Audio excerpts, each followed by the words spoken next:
Hace 5000 años, un emperador chino tomó una decisión que nadie había tomado antes. Decidió probar cada planta que existía en su propio cuerpo. Su nombre era Shennong, el agricultor divino, el padre de la medicina china, el hombre que se envenenó 70 veces en un solo día para que la humanidad supiera qué sanaba y qué mataba. 365 plantas, una por cada día del año. Las masticaba, las hervía, las inhalaba, las untaba en su piel y esperaba. Observaba qué ocurría, qué órgano respondía, qué dolor aparecía, qué alivio llegaba. Cada reacción era anotada, cada descubrimiento era registrado. Su cuerpo era el laboratorio, su sufrimiento era el método. Su legado sería el primer herbario de la historia humana. Algunas plantas lo hicieron vomitar durante horas, otras lo dejaron paralizado, otras lo llevaron al borde de la muerte. Pero también encontró las que sanaban, las que regeneraban, las que devolvían la fuerza a los débiles, la claridad a los confundidos, la vida a los moribundos. Clasificó cada una, identificó qué órgano beneficiaba, qué enfermedad combatía, qué dosis sanaba y qué dosis mataba. Finalmente, una hierba lo venció. El intestino roto amarillo, una planta tan tóxica que ni siquiera Shennong pudo sobrevivir. Murió como había vivido, probando, experimentando, sacrificándose para que otros no tuvieran que hacerlo. Pero antes de morir, dejó un regalo, un manuscrito con todo lo que había descubierto. El Shennong Pen Cao Jing, el herbario prohibido, el conocimiento escrito con su propia sangre. Esta noche, ese conocimiento será revelado. 12 plantas, las más poderosas, las que Shennong marcó como sagradas. El emperador que dio su vida por este saber está a punto de hablar. Solo hay que escuchar. Capítulo 1. El ginseng, China. Hace 5000 años, un hombre camina por las montañas con un morral vacío y una decisión tomada. No lleva armas, no lleva provisiones, solo lleva su cuerpo y la voluntad de destruirlo si es necesario. Su nombre es Shennong. Algunos dicen que nació con el torso transparente, que podía ver sus propios órganos, que cuando algo entraba en su cuerpo, podía observar exactamente qué órgano respondía, cuál se iluminaba, cuál se oscurecía. Mito o verdad, nadie lo sabe. Lo que sí se sabe es lo que hizo con ese cuerpo. Lo convirtió en laboratorio. 365 plantas probó, una por cada día del año, y de todas ellas, 12 fueron clasificadas como las más poderosas, las que regeneraban, las que devolvían la vida donde la vida se había retirado. Estas son esas 12 plantas. La primera espera bajo la tierra de las montañas, donde la niebla nunca se disipa. Crece en las montañas donde la niebla nunca se disipa, en laderas sombrías donde el sol apenas llega, en tierra húmeda, fría, protegida por árboles antiguos que no permiten que la luz toque el suelo. Ahí, en la oscuridad, esta raíz crece en silencio durante años, a veces décadas, acumulando algo que ninguna otra planta acumula. Los que la buscan pueden pasar la vida entera rastreándola. Generaciones de familias dedicadas a una sola tarea: subir a las montañas, caminar entre la niebla, buscar las señales que delatan dónde puede estar escondida. Muchos regresan con las manos vacías, algunos no regresan. Pero lo que más perturba de esta raíz no es su rareza, es su forma. Cuando finalmente se desentierra, quien la ve por primera vez retrocede. Porque la raíz tiene forma humana: 2 piernas, 2 brazos, un torso, una cabeza. Como si la tierra hubiera querido crear un hombre y se hubiera detenido a medio camino. Como si algo vivo hubiera sido enterrado y transformado en vegetal. Cuando Shennong la desenterró por primera vez, sus acompañantes huyeron. Creían que era un demonio, un espíritu del subsuelo atrapado entre mundos, algo que no debía ser tocado por manos humanas. Gritaron al emperador que la dejara, que la volviera a enterrar, que olvidara que la había encontrado. Shennong no huyó, la tomó entre sus manos. La limpió de tierra con cuidado, como quien limpia el rostro de un niño dormido. La observó durante largo rato. Estudió cada raíz que parecía un dedo, cada curva que parecía una articulación, y luego hizo lo que siempre hacía. Se la llevó a la boca. El sabor lo sorprendió.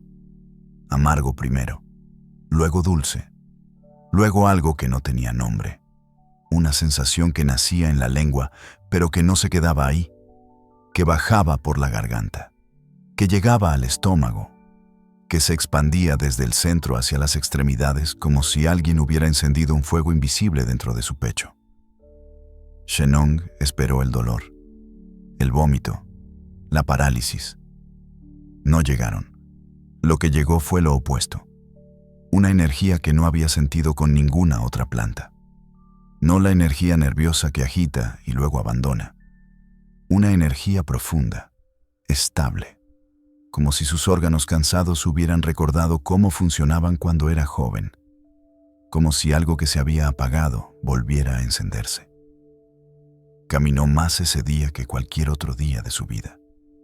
Pensó con más claridad, vio con más nitidez, sintió su cuerpo responder de maneras que había olvidado que podía responder.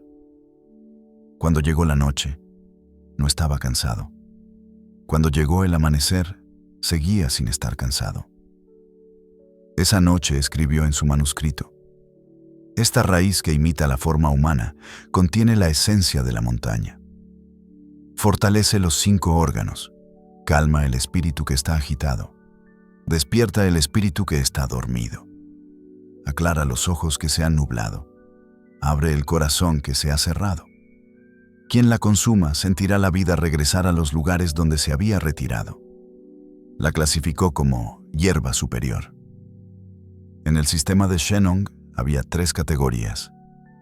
Las hierbas inferiores eran venenos que podían usarse como medicina solo en dosis exactas y momentos precisos. Las hierbas medias sanaban enfermedades, pero cobraban un precio. Tenían efectos que había que vigilar. Las hierbas superiores eran diferentes. Podían tomarse cada día sin daño. No solo curaban, prevenían. No solo sanaban lo enfermo, fortalecían lo sano. El ginseng fue la primera hierba superior del herbario. La más reverenciada, la más buscada, la que los emperadores que vinieron después pagarían con oro. Una raíz de 100 años valía más que una casa. Una raíz de 200 años valía más que una aldea entera. Los cazadores de ginseng se convirtieron en leyenda.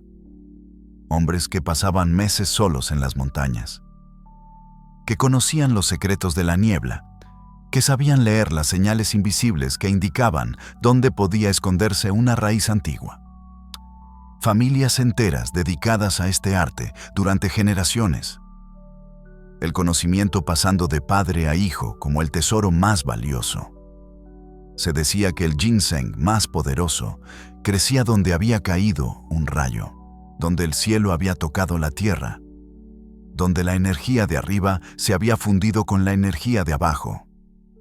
Esas raíces contenían algo que las otras no contenían. Algo que no podía explicarse, pero que podía sentirse en el momento en que entraba en el cuerpo. Lo que Shennong descubrió hace 5000 años, la ciencia lo confirma hoy. El ginseng contiene compuestos que ayudan al cuerpo a adaptarse, que equilibran lo desequilibrado, que fortalecen lo débil sin agredir lo fuerte, que no empujan al cuerpo en ninguna dirección, sino que lo ayudan a encontrar su propio centro. El órgano que el ginseng regenera no es uno solo. Es la energía que mueve todos los órganos. La fuerza vital que los antiguos llamaban ki. El fuego invisible que mantiene todo funcionando. Cuando ese fuego se debilita, el ginseng lo reaviva. Cuando ese fuego se desordena, el ginseng lo armoniza. La primera planta del herbario prohibido ha sido revelada. La raíz con forma humana, la que Shennong probó primero y honró más que ninguna otra. Capítulo 2.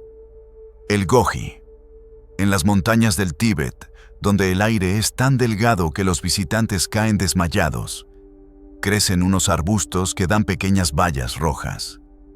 Los monjes que viven en esas alturas las recolectan cada otoño. Suben por senderos que nadie más conoce. Llegan a lugares donde ningún extranjero ha puesto pie. Y regresan con canastas llenas de estas bayas que brillan como pequeñas gotas de sangre bajo el sol de la montaña. Los monjes tibetanos son conocidos por algo que desafía la lógica. Viven más que casi cualquier otro grupo humano. En aldeas remotas del Himalaya, encontrar ancianos de 100 años no es extraordinario. Es común. Hombres y mujeres que han visto pasar un siglo y siguen caminando por las montañas. Siguen meditando al amanecer. Siguen con la mente clara y los ojos brillantes. Cuando les preguntan su secreto, muchos mencionan lo mismo: las bayas rojas que comen cada día. Las que han comido desde niños. Las que sus padres comieron y sus abuelos y los abuelos de sus abuelos. Una cadena de longevidad que se remonta miles de años. Shennong encontró estas bayas mucho antes de que existieran los monasterios tibetanos. Las encontró en las regiones montañosas del norte de China, donde los arbustos crecían silvestres entre las rocas. Pequeñas bayas de color rojo intenso que los pájaros devoraban con avidez. Donde los pájaros comían sin morir, Shennong sabía que podía probar. Tomó un puñado y las masticó lentamente.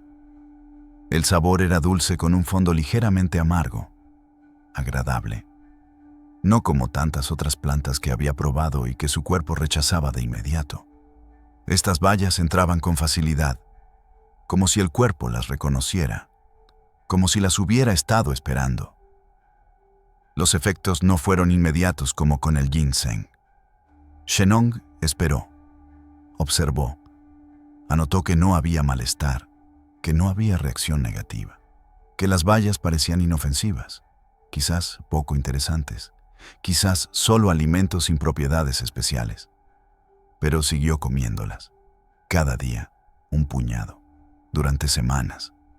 Y entonces comenzó a notar algo. Sus ojos. Shennong ya no era joven cuando encontró el goji.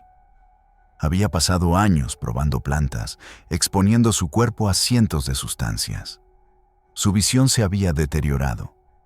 Las cosas lejanas se habían vuelto borrosas.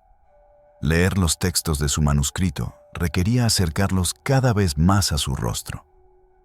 Después de semanas comiendo las bayas rojas, el mundo comenzó a aclararse. No de golpe, gradualmente, como si alguien limpiara un cristal empañado poco a poco. Un día se descubrió leyendo a la distancia que leía cuando era joven. Un día notó detalles en las montañas lejanas que había dejado de ver años atrás. Las bayas estaban sanando sus ojos. Shennong intensificó su observación. Probó dar las bayas a ancianos de su corte cuya visión había fallado. Uno tras otro reportaron lo mismo. Mejoría gradual. El mundo volviéndose más nítido. Colores que habían palidecido recuperando su intensidad. Escribió en su manuscrito: estas bayas rojas de la montaña nutren los ojos como ninguna otra planta. Aclaran la visión nublada. Fortalecen la vista débil.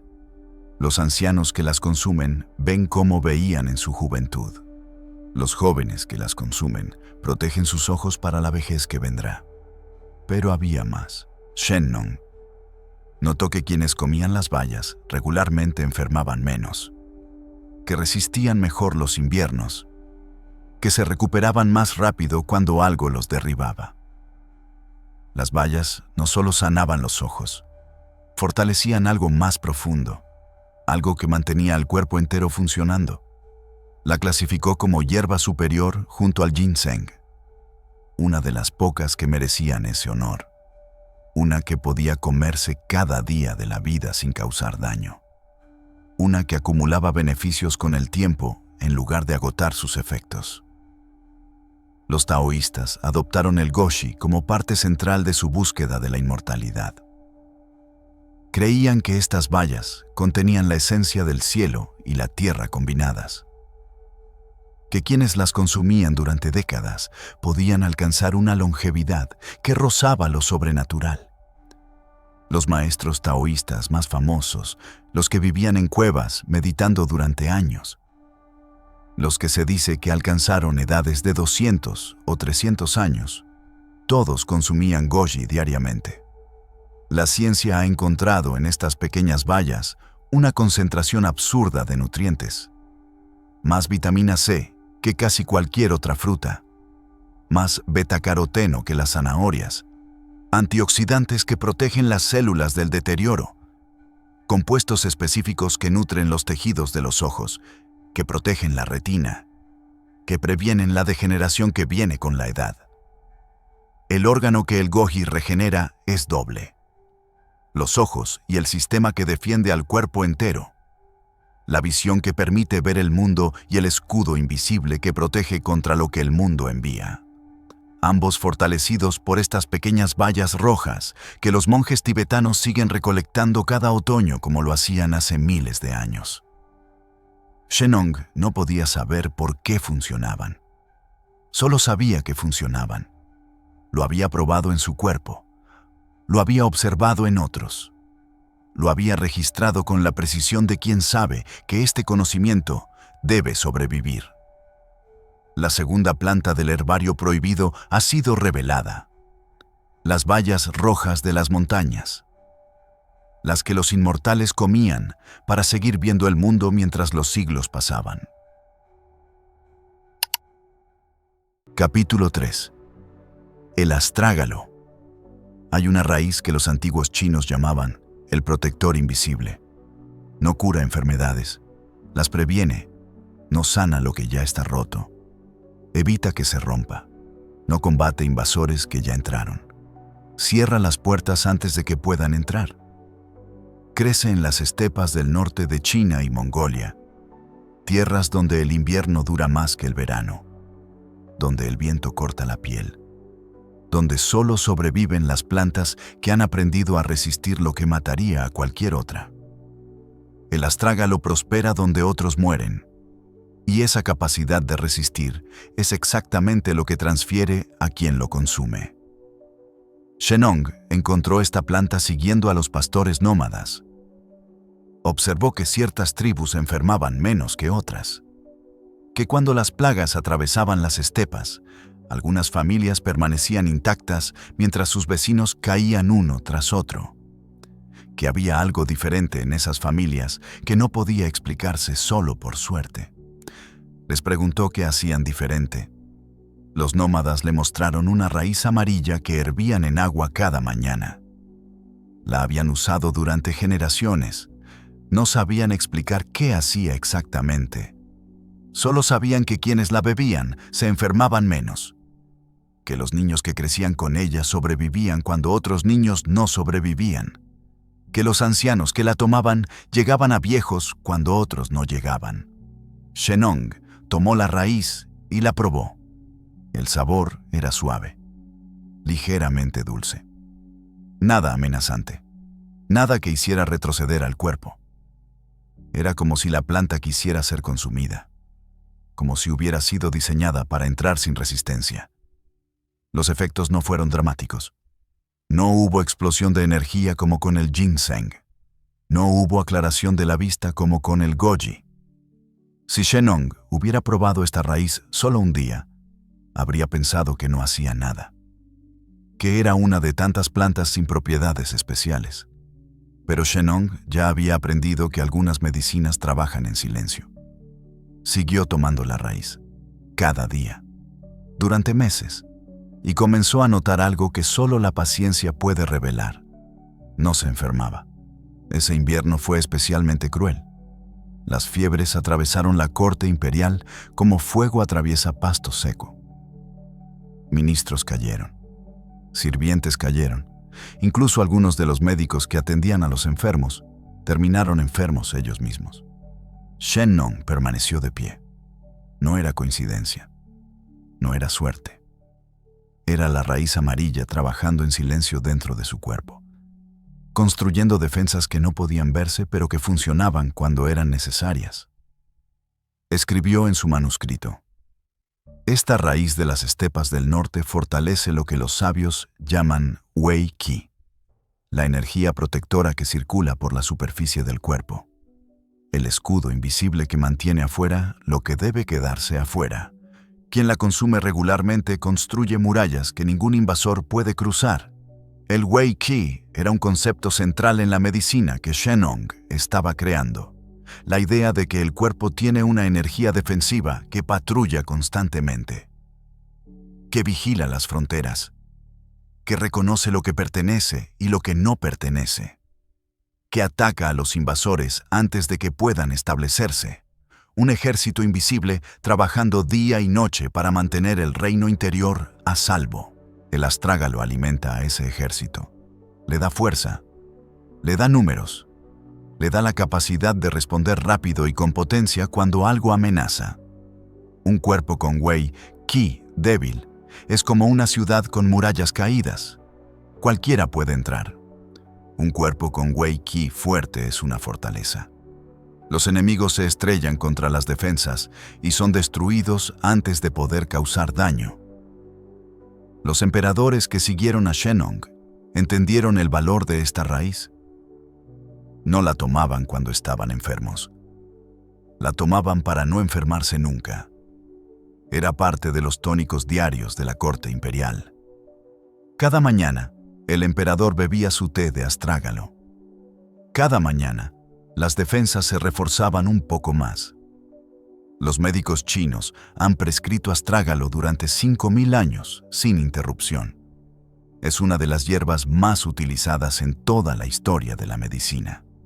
Generación tras generación, siglo tras siglo, la misma raíz amarilla hervida en agua. El mismo fortalecimiento silencioso del sistema que protege. La ciencia moderna ha confirmado lo que los nómadas de las estepas descubrieron hace milenios. El astrágalo contiene polisacáridos que activan las células del sistema inmune, que aumentan la producción de glóbulos blancos, que mejoran la capacidad del cuerpo de identificar y destruir amenazas. No es magia, es bioquímica. Pero el resultado es el mismo que Shen Nong observó. Quienes lo consumen se enferman menos. El órgano que el astrágalo regenera no es visible. Es el sistema de defensa entero. La red invisible de células y señales y respuestas que mantiene al cuerpo seguro. El escudo que trabaja sin descanso, sin reconocimiento, sin que nadie lo note hasta que falla. Shen Nong clasificó el astrágalo como hierba superior. No porque curara enfermedades espectaculares, porque prevenía que las enfermedades llegaran, porque construía fortaleza en lugar de reparar debilidad, porque protegía el futuro en lugar de solo arreglar el presente. La tercera planta del herbario prohibido ha sido revelada, la raíz amarilla de las estepas, el protector invisible que los nómadas descubrieron y los emperadores adoptaron. Capítulo 4. El jengibre Confucio nunca comía sin él. El filósofo más influyente de China, el hombre cuyas palabras moldearon una civilización entera, tenía una regla que seguía sin excepción. En cada comida, sin importar qué tan simple o elaborada fuera, debía haber jengibre, no como capricho, como disciplina, como medicina diaria disfrazada de condimento. Los textos antiguos lo registran con precisión. El maestro no comía nada sin jengibre, no porque le gustara el sabor, porque sabía lo que esta raíz hacía dentro del cuerpo, porque entendía que la digestión era la base de la salud y el jengibre era el guardián de la digestión. Shen Nong descubrió el jengibre en las regiones tropicales del sur, una raíz de forma extraña, nudosa, que crecía horizontal bajo la tierra como si quisiera escapar de algo. Cuando la desenterró, un aroma picante llenó el aire. Fuerte, imposible de ignorar, como si la planta anunciara su presencia antes de ser vista. La probó con cautela. El picor le quemó la lengua. Un fuego que no era exactamente dolor, pero que tampoco era comodidad. Una sensación que despertaba la boca, que activaba algo, que sacudía los tejidos adormecidos. Y luego el fuego bajó al estómago. Pero no quemó. Calentó. Shennong sintió cómo el calor se esparcía desde el centro de su cuerpo hacia afuera, como si alguien hubiera encendido una fogata pequeña en sus entrañas. Una fogata que no consumía sino que daba vida. Esa noche digirió mejor que cualquier otra noche. Shennong había comido antes una comida pesada que normalmente lo habría dejado hinchado e incómodo durante horas. Con el jengibre, la pesadez desapareció. La comida se procesó como si su estómago hubiera recordado cómo hacer su trabajo correctamente. Experimentó durante semanas. Comidas con jengibre. Comidas sin jengibre. El mismo tipo de alimentos. Las mismas cantidades. La diferencia era innegable. Cuando había jengibre, la digestión era fácil. Cuando no había jengibre, la digestión era trabajo. Escribió en su manuscrito. Esta raíz de fuego calienta el centro del cuerpo. Despierta el estómago dormido. Mueve lo que está estancado. Transforma lo que está crudo. Es el fuego que cocina los alimentos después de que han sido tragados. Sin este fuego, la comida se pudre dentro. Con este fuego, la comida se convierte en vida. Los antiguos chinos tenían un concepto que llamaban fuego digestivo. La idea de que el estómago no solo almacena comida, sino que la cocina. Que hay un calor interno necesario para transformar lo que comemos en algo que el cuerpo puede usar. Cuando ese fuego es débil, la digestión falla. La comida se queda ahí, sin procesarse, generando gases, hinchazón, malestar. Cuando ese fuego es fuerte, todo fluye. El jengibre alimenta ese fuego. Es como agregar leña a una fogata que se estaba apagando. El calor aumenta. El proceso se acelera. Lo que estaba estancado comienza a moverse. Pero Shennong descubrió algo más. Un día probó jengibre cuando tenía náuseas. No sabía si funcionaría. Las náuseas eran un síntoma que pocas plantas aliviaban. Muchas lo empeoraban. El estómago revuelto rechazaba casi todo lo que entraba. El jengibre entró sin problema y las náuseas desaparecieron, no gradualmente, en minutos, como si alguien hubiera apagado un interruptor. El estómago que se retorcía se calmó. La sensación de querer vomitar se evaporó. El cuerpo volvió a sentirse estable. Shennong anotó este descubrimiento con particular interés. Las náuseas eran un problema común. Los viajeros las sufrían. Las mujeres embarazadas las sufrían. Los enfermos las sufrían. Una planta que pudiera aliviar este malestar tan extendido era un tesoro. Los marineros chinos nunca viajaban sin jengibre. Los largos viajes por mar enfermaban a muchos. El movimiento constante del barco revolvía los estómagos. Hombres fuertes terminaban vomitando sobre la borda durante días. Pero quienes mascaban jengibre permanecían estables. Podían trabajar mientras otros sufrían. El jengibre también probó ser útil contra el frío. Shennong notó que cuando lo consumía en días helados, el frío no penetraba tan profundo. El calor interno que el jengibre generaba era como una capa extra de protección. Los ancianos de la corte que sufrían con el invierno comenzaron a tomar té de jengibre cada mañana. Reportaron que el frío ya no los afectaba como antes. Los médicos que siguieron a Shennong expandieron estos usos. Jengibre para la digestión lenta. Jengibre para las náuseas. Jengibre para el frío que se instala en el cuerpo. Jengibre para mover la sangre estancada. Jengibre para despertar lo que se ha dormido. La lista crecía con cada generación que experimentaba. El órgano que el jengibre regenera es el estómago, el caldero donde la comida se transforma, el centro del cuerpo donde la nutrición comienza. Sin un estómago funcionando correctamente, nada más puede funcionar. El mejor alimento del mundo es inútil si el estómago no puede procesarlo. Shennong clasificó el jengibre como hierba media. No superior como el ginseng porque su poder era específico, no general. Pero esencial, fundamental. Una planta que debía estar en cada cocina, en cada mesa, en cada comida como Confucio había entendido.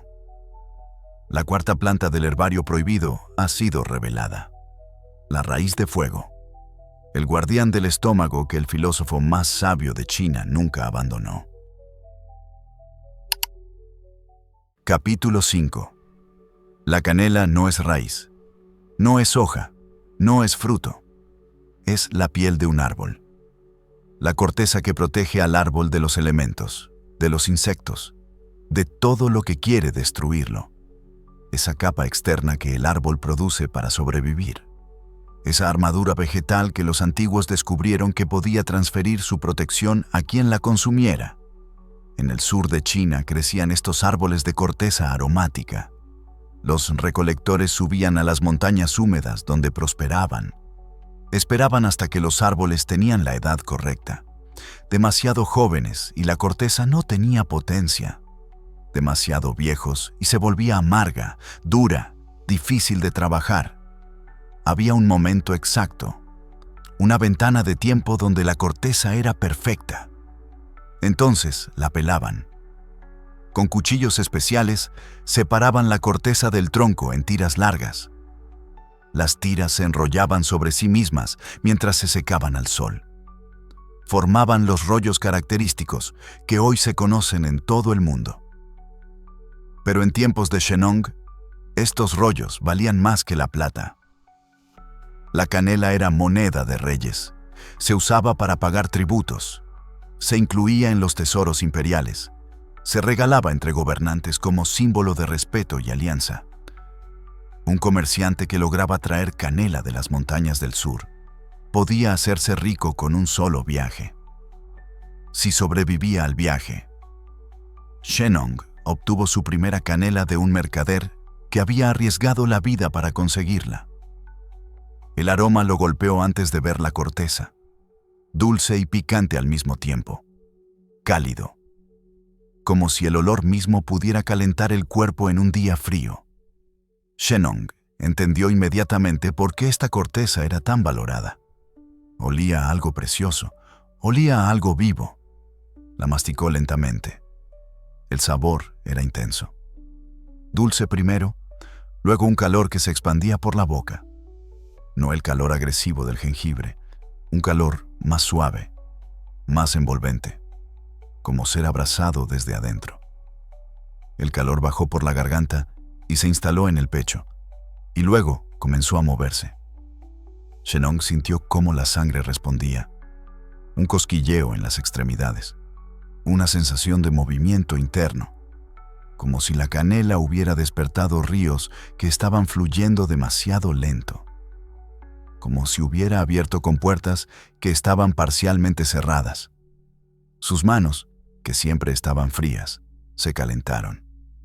Sus pies, que sufrían en el invierno, dejaron de doler.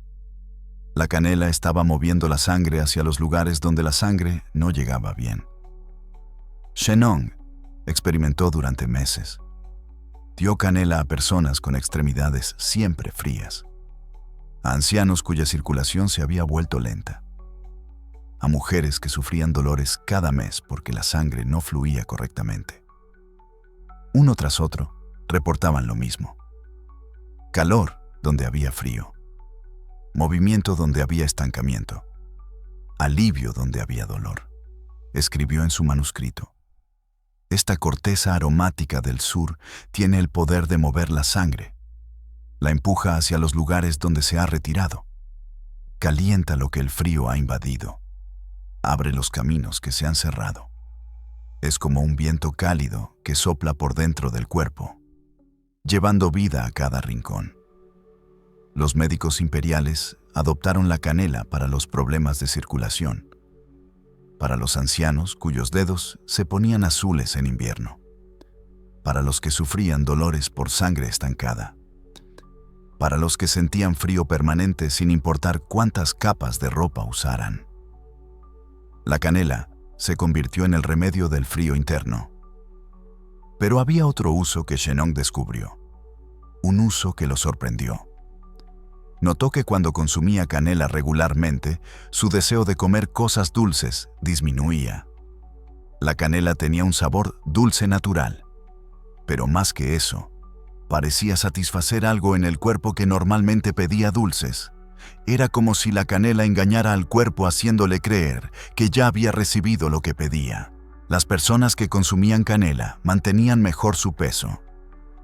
No porque comieran menos, porque dejaban de desear las cosas que los hacían engordar. La canela reemplazaba los antojos. Los satisfacía antes de que se convirtieran en acción. Los taoístas usaban canela en sus prácticas de longevidad. Creían que mantenía el fuego interno encendido, que preservaba la energía vital que tiende a enfriarse con la edad, que mantener el cuerpo cálido era mantener el cuerpo vivo. El frío era muerte, el calor era vida, y la canela era la corteza que mantenía el calor. El órgano que la canela regenera es el sistema circulatorio completo, el corazón que bombea, las arterias que transportan, las venas que retornan, los capilares que llegan hasta la última célula. Todo el sistema de ríos internos que mantiene cada parte del cuerpo alimentada y viva. Cuando la circulación falla, todo falla. Los tejidos que no reciben sangre mueren.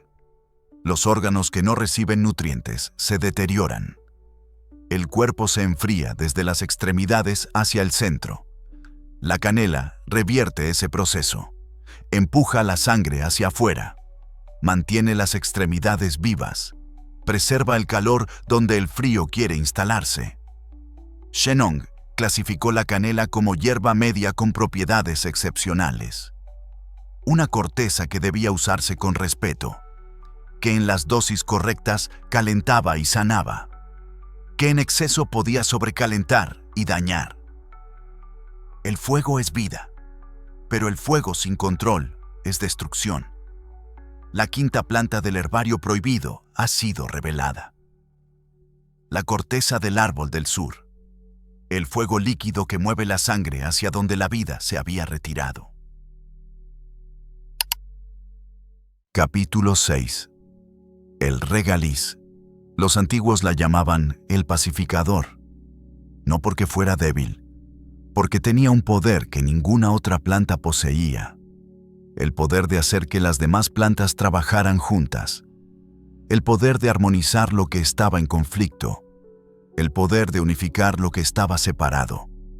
Crece en las llanuras secas del norte de China y Asia Central. Una planta modesta, sin flores llamativas, sin frutos brillantes, sin nada que atraiga la mirada. Solo raíces largas que se extienden bajo la tierra buscando agua en lugares donde el agua escasea. Raíces que sobreviven sequías que matarían a otras plantas. Raíces que acumulan algo dulce en su interior.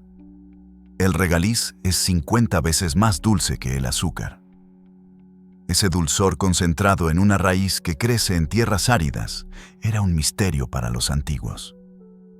¿Cómo podía algo tan dulce venir de un lugar tan seco? ¿Cómo podía la escasez producir tal abundancia de sabor? Shennong descubrió el regaliz por accidente. Estaba experimentando con combinaciones de plantas, mezclas que pudieran ser más poderosas que las plantas individuales. Pero las mezclas eran problemáticas. Algunas plantas se anulaban entre sí. Otras se potenciaban hasta volverse peligrosas. Otras simplemente no funcionaban juntas, sin importar cómo se combinaran. Un día, añadió regaliz a una mezcla que no estaba funcionando. El efecto fue inmediato. Las plantas que antes se peleaban, ahora cooperaban. La fórmula que era inestable se volvió estable. Los efectos que eran erráticos se volvieron predecibles. Era como si el regaliz hubiera entrado en la mezcla y convencido a todas las demás plantas de trabajar hacia el mismo objetivo. Shenong repitió el experimento docenas de veces. Siempre el mismo resultado. El regaliz armonizaba lo que estaba en desarmonía. Suavizaba lo que era demasiado fuerte. Fortalecía lo que era demasiado débil. Era el mediador perfecto, el diplomático del mundo vegetal.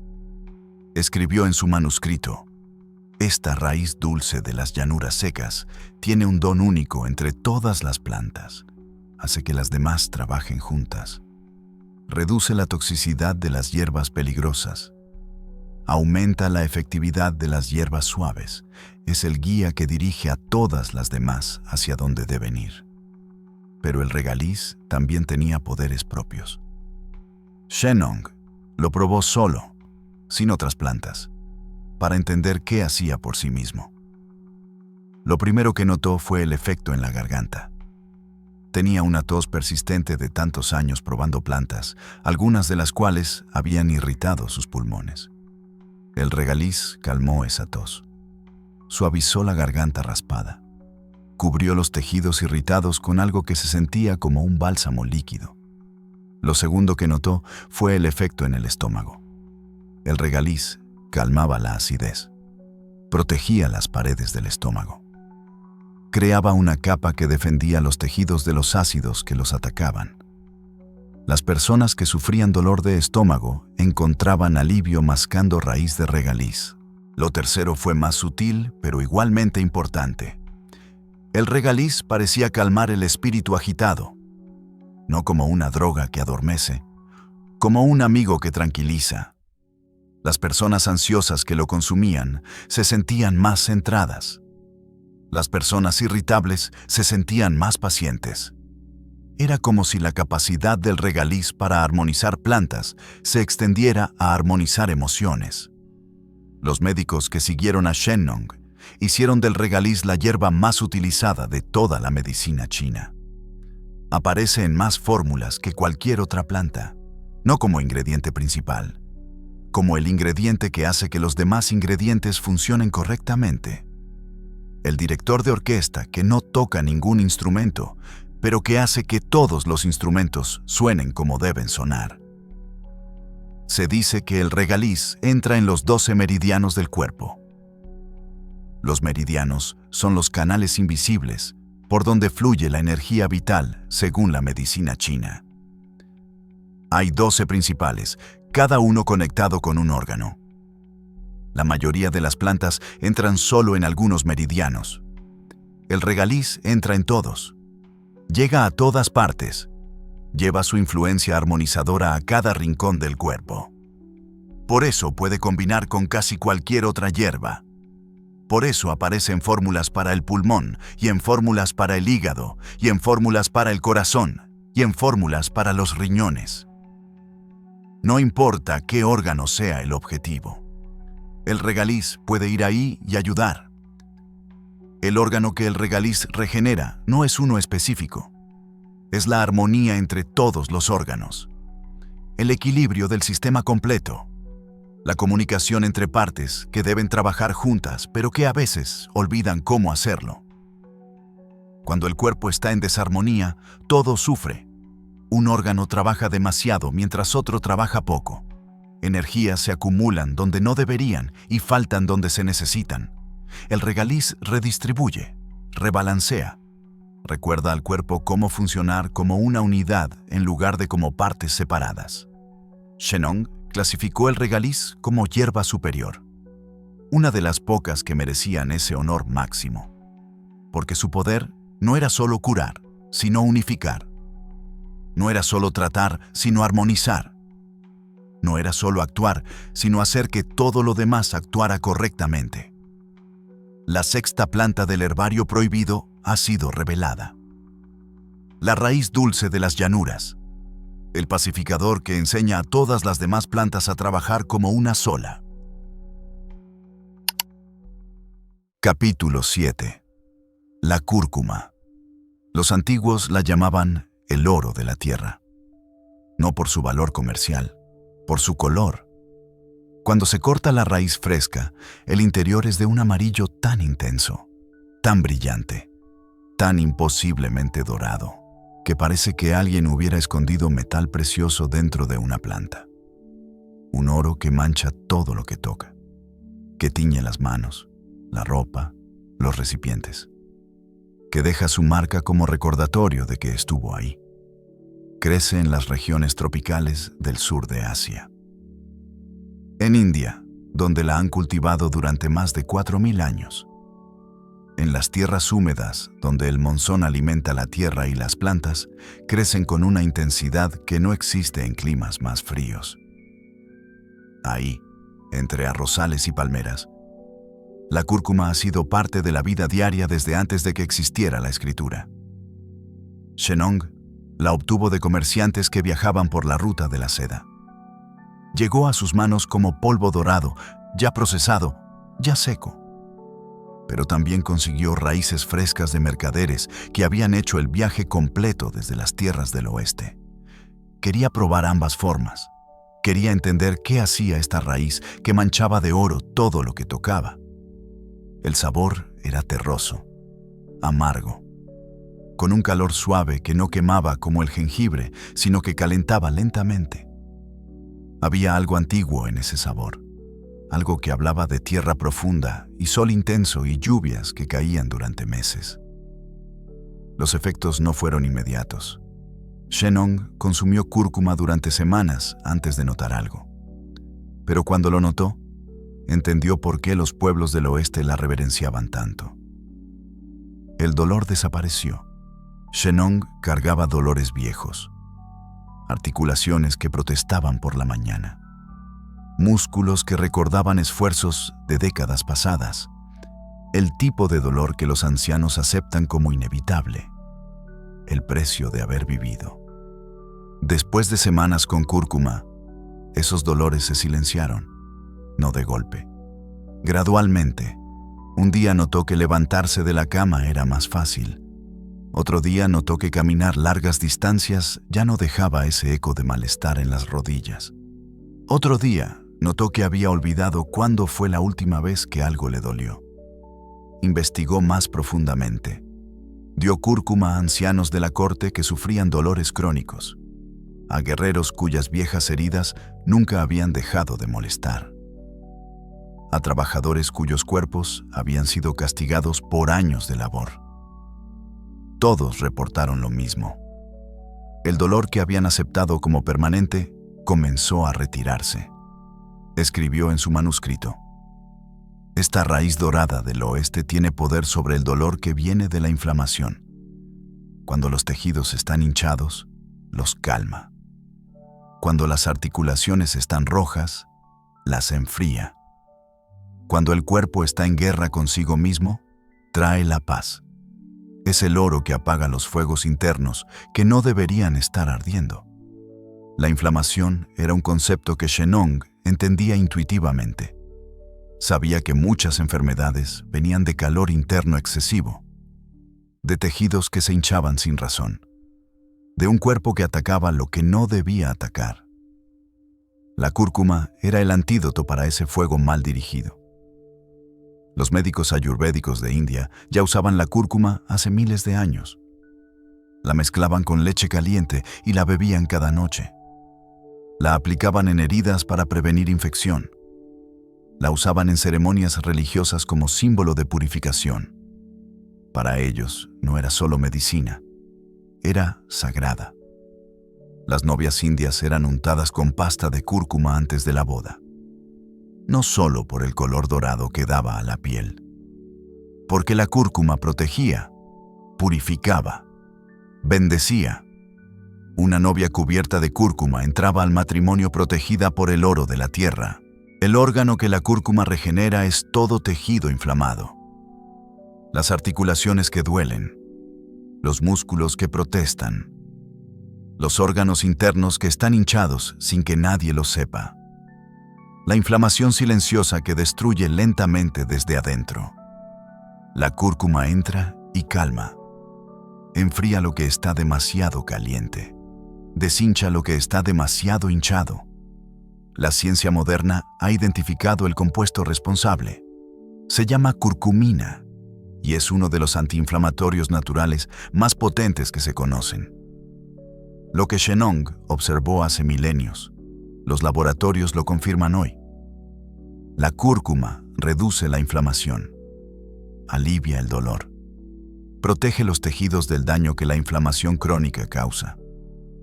Shennong clasificó la cúrcuma como hierba media con poderes excepcionales. Una raíz que debía consumirse regularmente por quienes sufrían dolores crónicos, por quienes sentían el peso de los años en sus articulaciones, por quienes tenían fuegos internos que necesitaban ser apagados. La séptima planta del herbario prohibido ha sido revelada.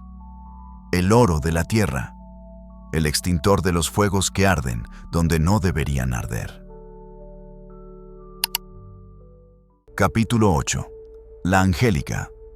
Los chinos la llaman Dong Quai. El nombre significa debería regresar. Hay una leyenda detrás de ese nombre. Una mujer joven se casó con un hombre que partió a la guerra.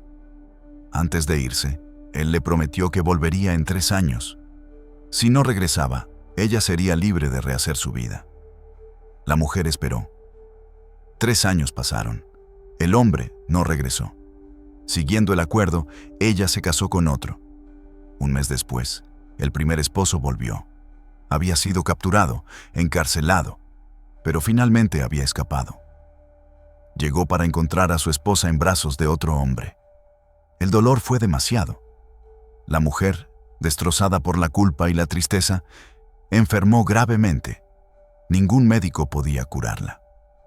La enfermedad no era del cuerpo, era del corazón, del espíritu, de la sangre que se había estancado por el peso de una pena que no podía expresarse. Una anciana del pueblo le trajo una raíz que crecía en las montañas. Le dijo que la hirviera y bebiera el té cada día. La mujer se curó y la raíz fue nombrada Dong Quai. Debería regresar, como el esposo que debería haber regresado a tiempo, como la sangre que debería regresar a fluir correctamente, como la vida que debería regresar a quien la ha perdido. Shennong conocía esta planta mucho antes de que la leyenda existiera. La encontró en las montañas altas, donde el aire era frío y las plantas crecían lentamente, acumulando potencia durante años antes de ser cosechadas. Una raíz aromática con un olor penetrante, casi medicinal, que anunciaba su poder antes de ser probada. Lo que Shennong descubrió cambió la vida de las mujeres de China para siempre. La angélica tenía un efecto específico sobre la sangre. La movía cuando estaba estancada. La nutría cuando estaba débil. La regulaba cuando estaba descontrolada. Y estos efectos eran especialmente pronunciados en los cuerpos de las mujeres. Las mujeres sangraban cada mes. Era parte de su naturaleza. Pero ese sangrado podía ser fuente de salud o fuente de sufrimiento. Cuando la sangre fluía correctamente, el ciclo pasaba sin dolor. Cuando la sangre se estancaba o se desequilibraba, venían los calambres, el dolor, el agotamiento, el malestar que podía durar días. La angélica regulaba ese ciclo. Mujeres que habían sufrido durante años encontraban alivio. Mujeres que temían esos días cada mes dejaban de temerlos. Mujeres que habían aceptado el dolor como inevitable descubrían que no era inevitable en absoluto. Shennong escribió en su manuscrito: esta raíz de las montañas altas es la hierba de las mujeres. Nutre la sangre cuando está débil. La mueve cuando está estancada. Regula lo que está desregulado. Las mujeres que la consumen sangran sin dolor. Conciben cuando quieren concebir. Envejecen con gracia cuando llega el momento de dejar de sangrar. Pero la angélica no era solo para mujeres. Los hombres también tienen sangre que puede estancarse, que puede debilitarse, que puede dejar de nutrir los tejidos como debería. Shennong dio Angélica a hombres con la piel pálida, con fatiga constante, con esa sensación de que la vida se estaba retirando lentamente de sus cuerpos. Ellos también mejoraron. La sangre es sangre, sin importar el cuerpo que la contiene. Y la Angélica sabía cómo nutrirla y moverla en cualquier cuerpo. Los médicos chinos han prescrito Angélica durante 5.000 años. Es la hierba más importante para la salud de la sangre, la más utilizada para problemas femeninos, la más reverenciada por su capacidad de dar vida a quienes sienten que la vida se les escapa. El órgano que la Angélica regenera es la sangre misma, no un órgano sólido. El líquido que conecta todos los órganos, el río que lleva nutrientes a cada célula, el fluido que cuando es abundante y fluye libremente produce salud, y cuando es escaso o se estanca produce enfermedad.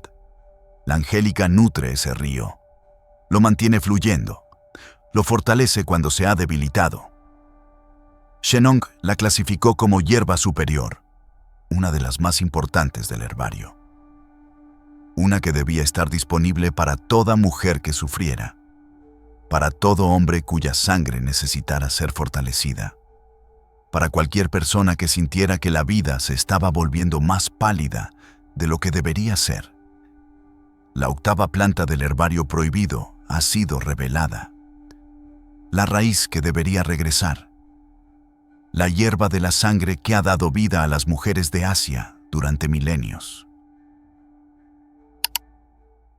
Capítulo 9. La Schisandra. Los antiguos la llamaban la baya de los 5 sabores, porque cuando se pone en la boca, algo imposible ocurre, algo que no ocurre con ninguna otra planta, algo que desafía lo que el paladar cree saber sobre cómo funciona el sabor. Es dulce, y es agria, y es salada, y es amarga, y es picante, los 5 sabores al mismo tiempo, en una sola baya, no uno después del otro, todos juntos, entrelazados, creando una experiencia que confunde y fascina en partes iguales. Shennong la encontró en los bosques del norte, una enredadera que trepaba por los árboles y producía racimos de pequeñas bayas rojas. Los pájaros las comían con avidez. Los animales del bosque las buscaban. La planta era claramente valiosa para quienes no necesitaban que nadie les explicara qué era bueno para comer. Cuando Shennong probó la primera baya, se detuvo, masticó lentamente, cerró los ojos. Trató de entender qué estaba experimentando su lengua. Los sabores aparecían y desaparecían, se mezclaban y se separaban. Creaban combinaciones que cambiaban con cada segundo que la baya permanecía en su boca. Nunca había probado nada igual. En la medicina que Shennong estaba creando, los 5 sabores correspondían a los 5 órganos principales. Lo dulce nutría el vaso, lo agrio nutría el hígado, lo salado nutría los riñones, lo amargo nutría el corazón, lo picante nutría los pulmones. Una planta que contenía los 5 sabores debía nutrir los 5 órganos. Esto era teoría. Shennong necesitaba probarlo. Consumió Schisandra durante meses. Observó los efectos con la atención meticulosa que aplicaba a todas sus pruebas. Y lo que descubrió confirmó lo que la teoría sugería. La Schisandra fortalecía todo. No un órgano, no un sistema, todo. Los pulmones respiraban mejor, el hígado procesaba mejor, los riñones filtraban mejor, el corazón latía con más estabilidad, el vaso digería con más eficiencia. Era como si la baya hubiera sido diseñada para ser el tónico perfecto, pero había algo más específico. Shennong notó que su mente se aclaraba cuando consumía Schisandra, que podía concentrarse durante más tiempo, que los pensamientos fluían con más facilidad, que la memoria, que había comenzado a fallar con la edad, parecía recuperar algo de su antigua agudeza. Escribió en su manuscrito: esta baya de los 5 sabores nutre los 5 órganos, pero su don más extraordinario es sobre la mente. Agudiza el pensamiento, fortalece la memoria, permite concentrarse cuando la concentración falla. Los eruditos que la consumen estudian mejor. Los sabios que la toman piensan con más claridad.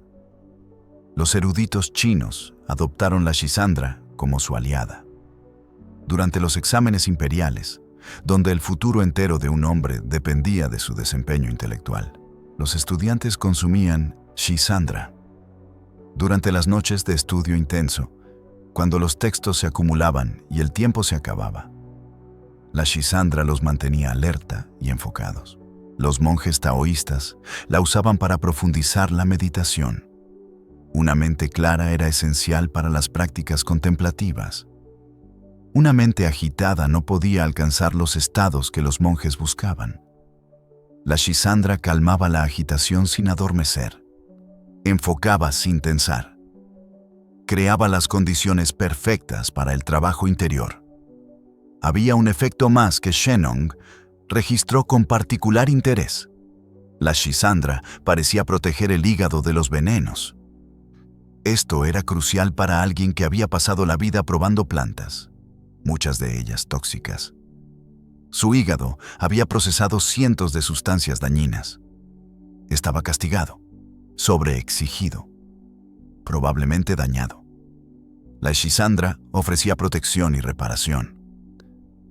El órgano que la Shisandra regenera son los 5 órganos principales. Pero si hubiera que elegir uno donde su efecto es más notable, sería el hígado y la mente.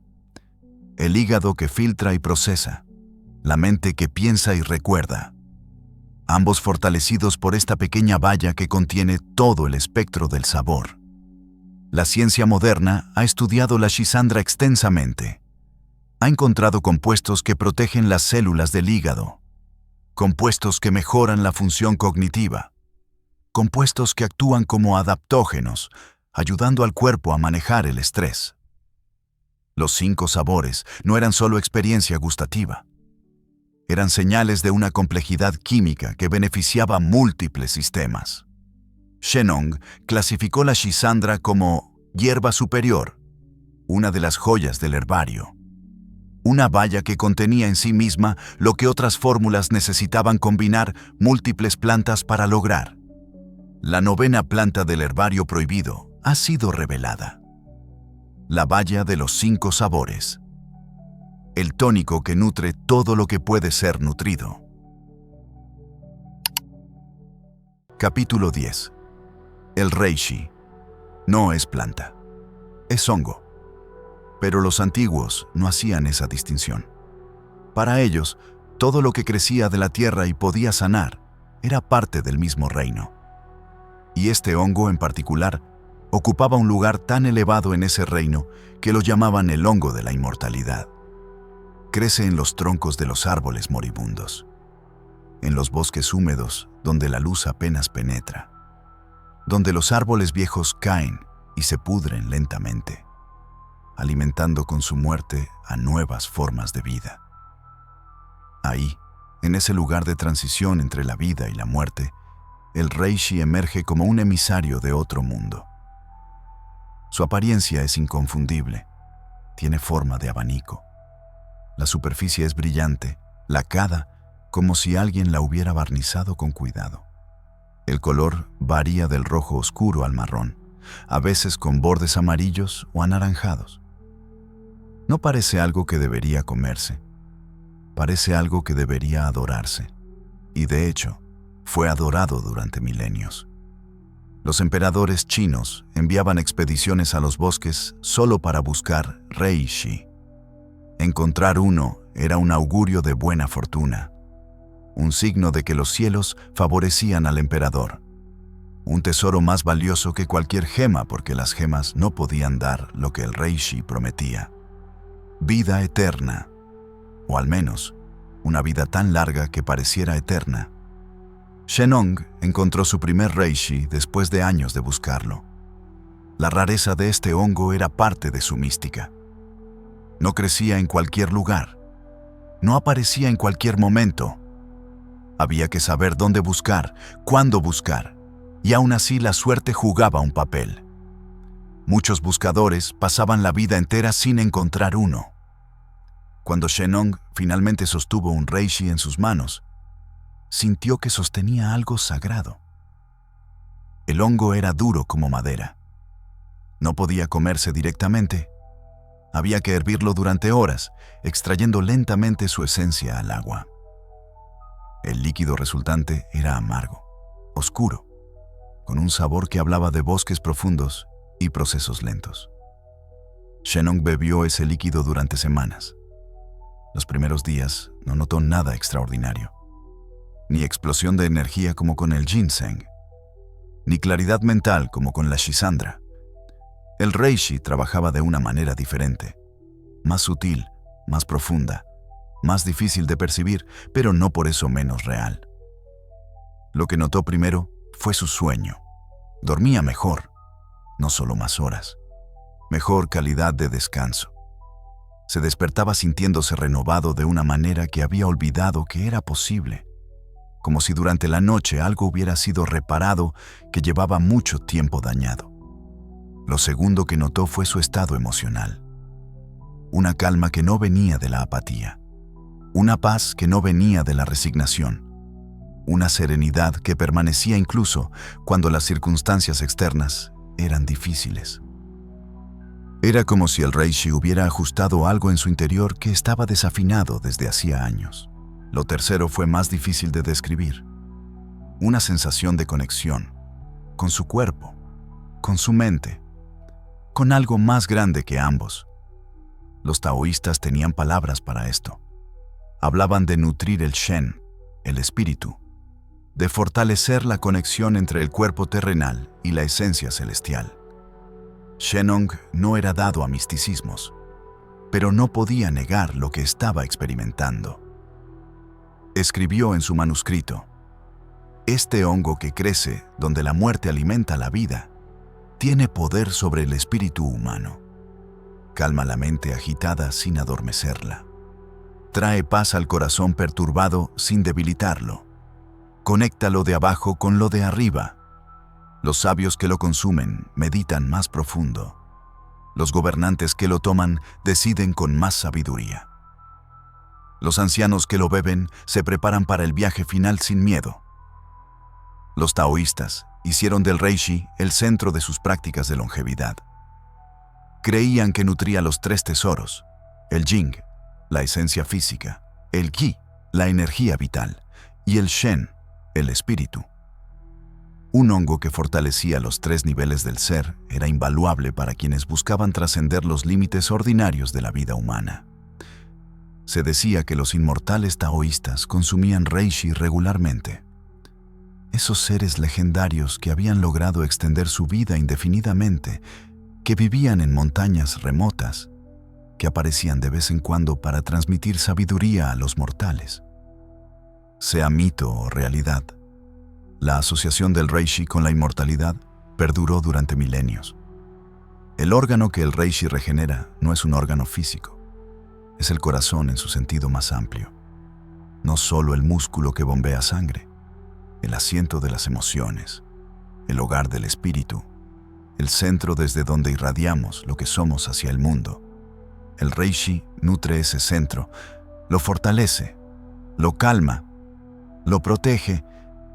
La ciencia moderna ha encontrado en el reishi compuestos extraordinarios, polisacáridos que fortalecen el sistema inmune, triterpenos que reducen la inflamación y protegen el hígado, compuestos que regulan la presión arterial, que mejoran el sueño, que reducen la ansiedad.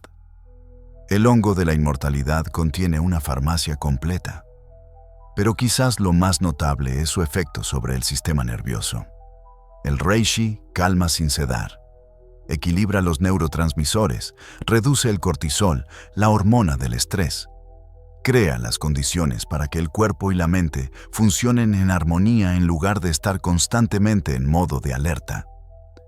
En un mundo lleno de estrés, el reishi ofrece algo que pocas cosas pueden ofrecer: paz genuina. No escape, no adormecimiento. Paz real que viene de un sistema nervioso equilibrado, de emociones reguladas, de un espíritu que ha encontrado su centro. Shennong clasificó el reishi como hierba superior, la más elevada de todas en cierto sentido, porque mientras otras hierbas sanaban el cuerpo, el reishi sanaba algo más difícil de alcanzar, sanaba el espíritu, y un espíritu sano era la base de todo lo demás. La 10ª planta del herbario prohibido ha sido revelada. El hongo de la inmortalidad, el puente entre lo terrenal y lo celestial que crece, donde la muerte se transforma en vida. Capítulo 11. El té verde. La leyenda dice que Shennong lo descubrió por accidente. Estaba sentado bajo un árbol, hirviendo agua para beber, cuando algunas hojas cayeron dentro de su olla. El agua cambió de color. Un aroma desconocido subió con el vapor. Shennong, fiel a su naturaleza, no descartó el agua contaminada. La probó, y el mundo cambió para siempre. Esa es la leyenda. La realidad probablemente fue menos poética, pero el resultado fue el mismo. Shennong descubrió una hoja que, cuando se sumergía en agua caliente, liberaba algo que ninguna otra planta liberaba de la misma manera. Una sustancia que despertaba la mente sin agitarla. Esto era diferente a todo lo que había probado antes. Las plantas estimulantes que conocía venían con un precio. Daban energía, pero luego la quitaban. Despertaban, pero luego dejaban caer. Agitaban el corazón mientras aclaraban la mente. Siempre había un intercambio. El té verde no pedía intercambio. Despertaba la mente y la dejaba despierta. Daba claridad sin quitar paz. Energizaba sin acelerar el corazón. Era como si alguien hubiera encontrado la manera de tener los beneficios del despertar sin ninguno de los costos. Shennong bebió té durante semanas, estudiando sus efectos con fascinación. Notó que podía concentrarse durante más tiempo, que los pensamientos fluían con facilidad, que podía trabajar en sus manuscritos durante horas sin sentir la fatiga mental que normalmente lo obligaba a detenerse. La mente permanecía alerta pero no tensa, clara pero no fría. Había algo más, una calma paradójica que acompañaba el despertar. Los monjes budistas que llegarían siglos después descubrirían lo mismo, que el té permitía meditar durante horas sin dormirse, que mantenía la mente presente, atenta, pero no agitada. Era el aliado perfecto para la contemplación.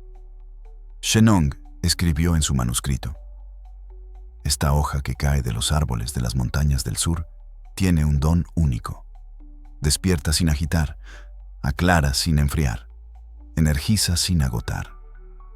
Los sabios que la beben pueden pensar durante horas sin cansar la mente. Los meditadores que la toman pueden sentarse durante días sin perder la atención. Pero el té verde tenía más secretos. Shennong notó que quienes lo bebían regularmente enfermaban menos, que mantenían mejor su peso, que su aliento era más fresco y sus dientes más fuertes. La hoja estaba haciendo cosas en el cuerpo que iban mucho más allá de despertar la mente. Los monjes de las montañas vivían vidas extraordinariamente largas, bebían té todo el día, todos los días. Era su única indulgencia en vidas de austeridad extrema, y llegaban a edades que los campesinos del valle no alcanzaban. Algo en esa hoja los estaba protegiendo. La ciencia moderna ha desvelado los secretos del té verde. Contiene catequinas, antioxidantes más potentes que la vitamina C o la vitamina E. Estas catequinas protegen las células del daño oxidativo, protegen el corazón, protegen el cerebro, protegen contra el deterioro que viene con la edad. También contiene L-teanina. Este aminoácido es responsable de la calma paradójica que Shennong observó. La L-teanina aumenta las ondas alfa en el cerebro, promueve la relajación sin causar somnolencia, Trabaja junto con la cafeína del té para crear ese estado único de alerta tranquila que ninguna otra sustancia produce. El órgano que el té verde regenera es la mente, el cerebro que piensa, la conciencia que observa, la atención que se enfoca, todo el sistema cognitivo que nos hace humanos. El té verde lo protege del deterioro, lo mantiene funcionando, lo preserva a través de los años cuando otras funciones comienzan a fallar.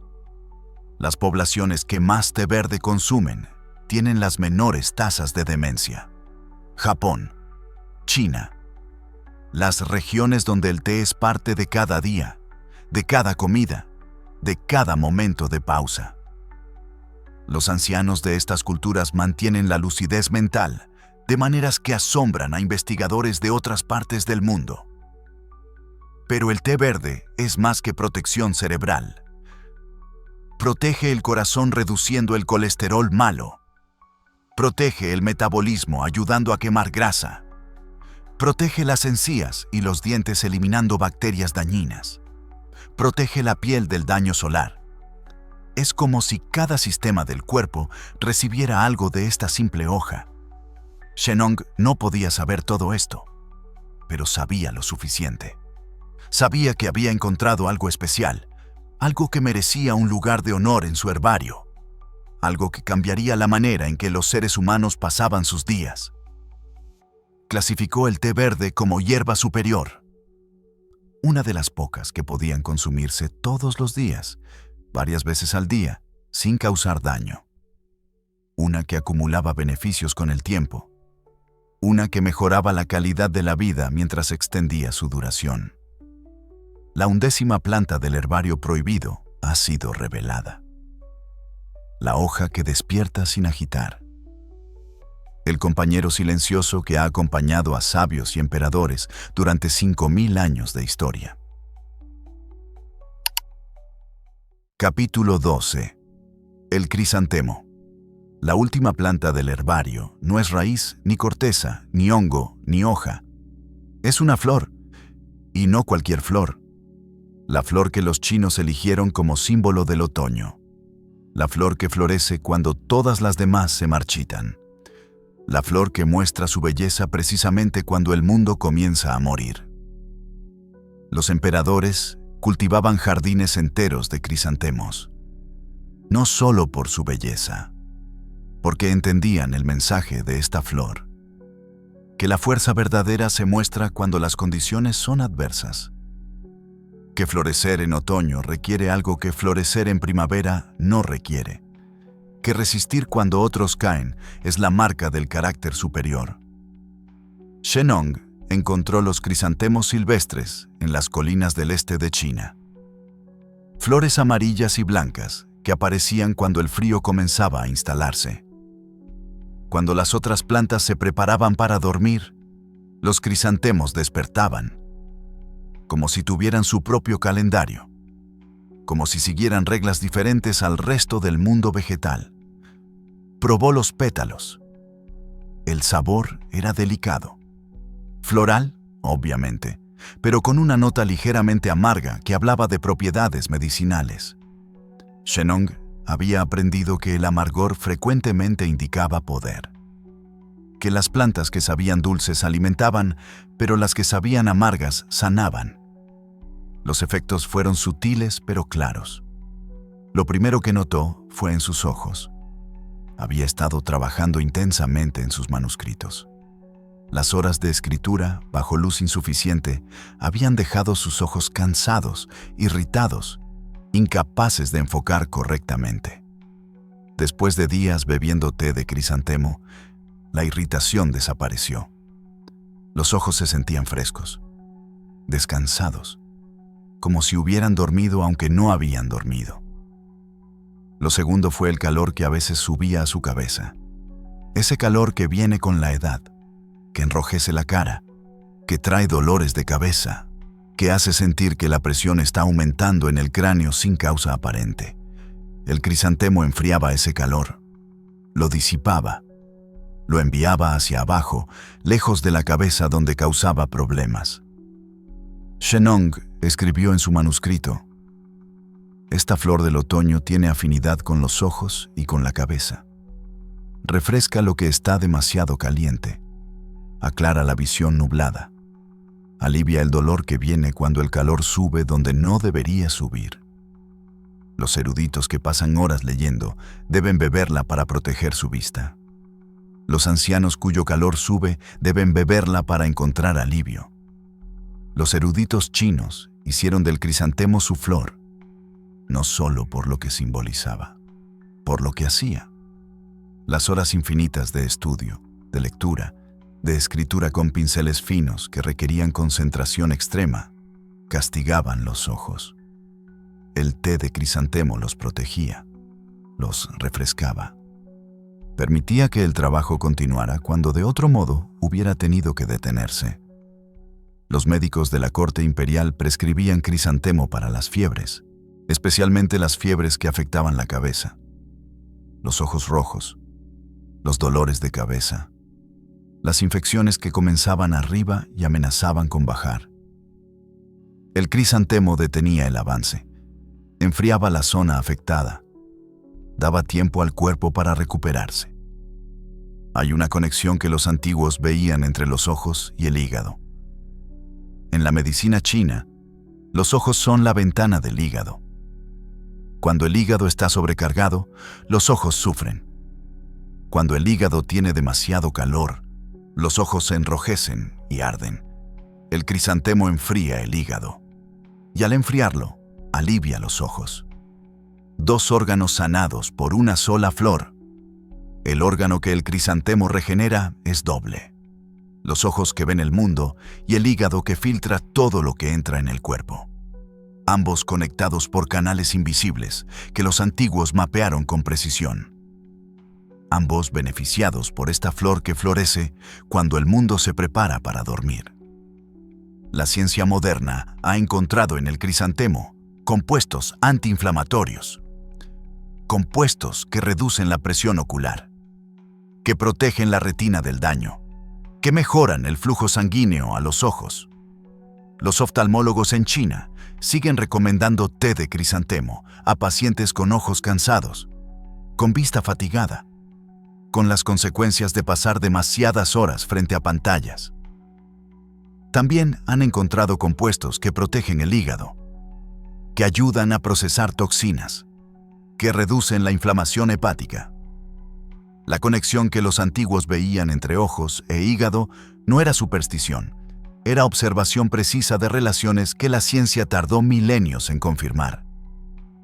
Shennong clasificó el crisantemo como hierba superior, una flor que podía beberse cada día sin causar daño, que protegía órganos esenciales, que refrescaba lo que el mundo moderno sobrecalienta. Una planta perfecta para eruditos, para pensadores, para cualquiera cuyo trabajo castigara los ojos y la mente. La 12ª y última planta del herbario prohibido ha sido revelada, la flor del otoño, la que protege los ojos que leen y el hígado que procesa en un mundo que no da descanso a ninguno de los dos.